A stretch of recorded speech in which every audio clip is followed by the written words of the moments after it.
time for The Doctor Is In.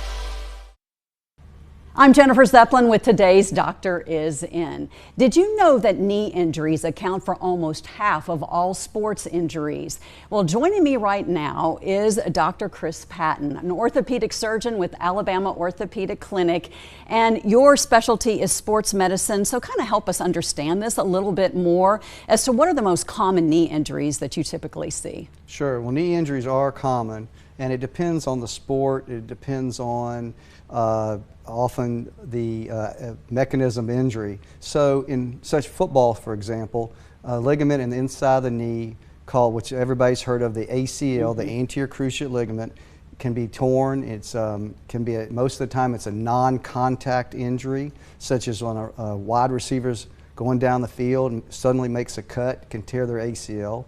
Also, linemen can tear another ligament in their knee called the medial collateral ligament. That's usually a contact injury. So depending on the sport, it depends. It's a higher incidence of different type of injuries.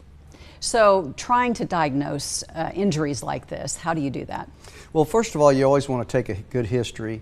Luckily, a lot of times I'm there on the sideline, so if I see what happens, it makes it easier to know what happened. But you always want to take a history, and then the physical examination is very important in orthopedics and in sports medicine particularly, to examine, do certain type of specific examinations on the patient to determine which ligament is torn or loose. And then after that, get an MRI, and that can help decide what to do, what's torn, and how badly it is torn.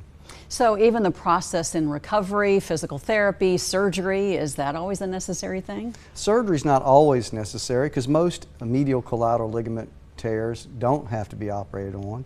But depending on what's torn and how badly it's torn, surgery can be an option. And then after that, physical therapy. And sometimes we even do therapy before surgery called prehab to get you ready for surgery. All right, well, let's find out a little bit more information on this on The Doctor Is In on Facebook.